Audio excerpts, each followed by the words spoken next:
now we're going to talk about hygiene products, and in this section, we're going to talk about baby baths as well. That's really the first part of making sure your baby is clean.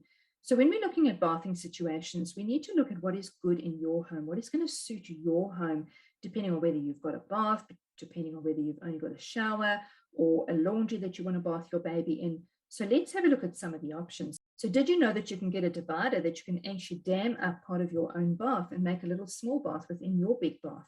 So this might be a solution that works really well for you.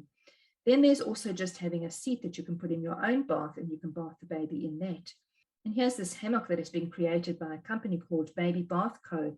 And this just suctions onto the side of the bath so the baby can lie in the hammock while you're bathing the baby. You might even put the hammock on and get in the bath yourself and be able to bath the baby and then have a place to put the baby while you're making sure that you are bathing yourself. So you might decide that actually it's safer and easier for me and I'm going to bath the baby in the laundry basin. Well, you even have this beautiful thing called a lotus baby bath flower that can sit inside the actual bath itself and makes it so cozy and comfy for the baby to get into the basin and for you to be able to then wash the baby and not be worried about banging the baby's head or anything like that, because this is so cozy. The baby can just lie there while you bath them. You might even find that this bath works better for you because you can sit it over the sink that you've got and your baby can sit in that and you can bath the baby in the laundry as well. Or even this, which is known as a purge flute, which I'm hoping I'm pronouncing it correctly, but it's a little device again that you can sit a baby in any basin. So even if you're traveling, you can take this with you and you can bath your baby in that.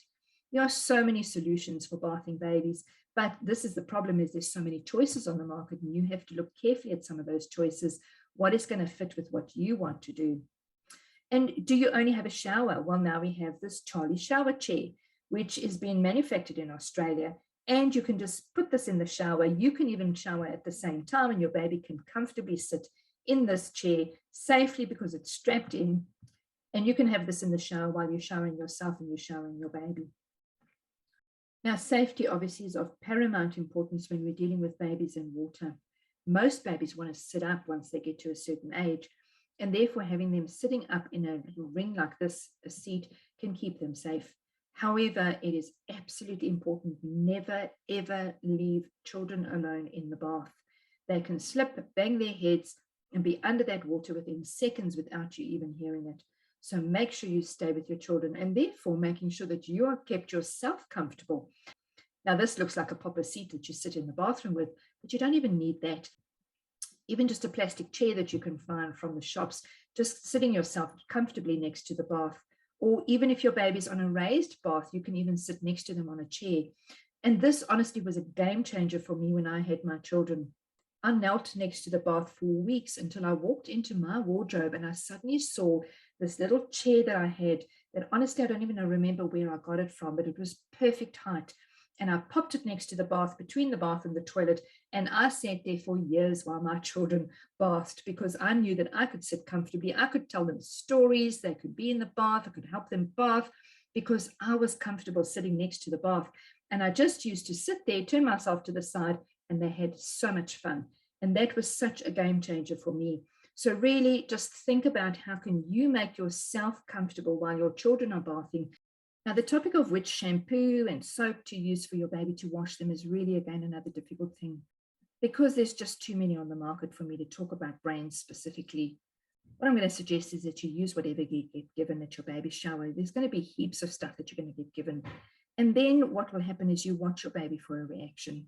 If there is a skin reaction from something, you can always switch to a different brand. One of the things that I do recommend is Dermaveen soap-free wash, or any of the soap-free washes, because these are usually much milder and are unlikely to cause difficulties with your baby's skin.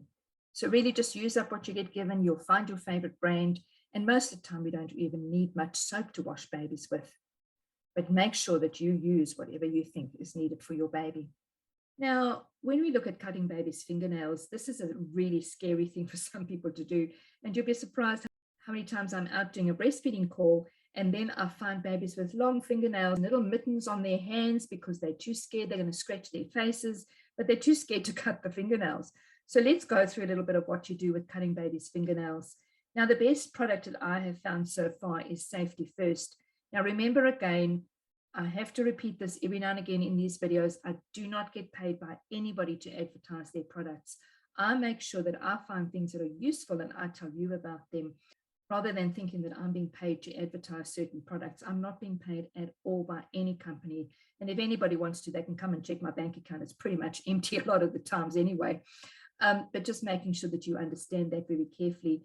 What's really good about this little product, as soon as you turn the handle, there's a little light that comes on. And this means that you can actually see exactly what you're doing.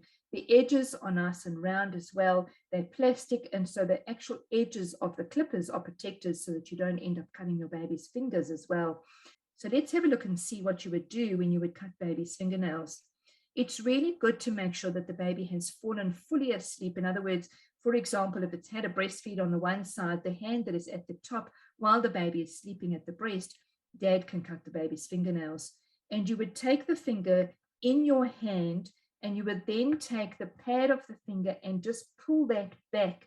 So when you pull that back with your finger, it exposes the part of the fingernail that is white, and therefore you can just take the clippers and bring that up against the white section of the fingernail and just gently cut off those little bits that are on there.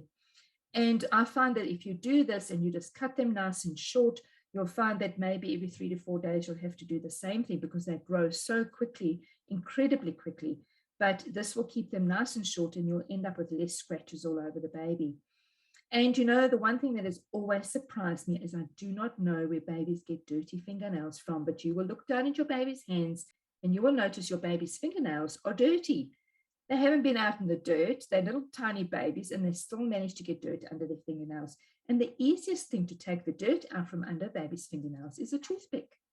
It's not too sharp. It's very easy to just take a toothpick and run this under your baby's fingernails, and that cleans them up really nice and carefully as well. Now, of course, you can use a nail file, although baby's fingernails are very soft. So if you do buy the Safety First nail clippers, this nail file comes with it. So if you're too scared to use the clippers, you can actually start off with filing the baby's nails. Of course, there are these fancy tools that you get as well, that you can use this to file the baby's nails with. But I do find that baby's fingernails are quite soft, and sometimes a file may not work. The most important thing is, however, please do not bite your baby's fingernails. You sometimes get told to bite the baby's fingernails, and if you pull accidentally, you can actually pull this completely into their skin and hurt your baby. So it's not a solution. You end up with jagged ends anyway. So clipping them safely with clippers or using a nail file is a much better solution. So I hope that that's helped you to think through some of the hygiene products that you need to use for your baby.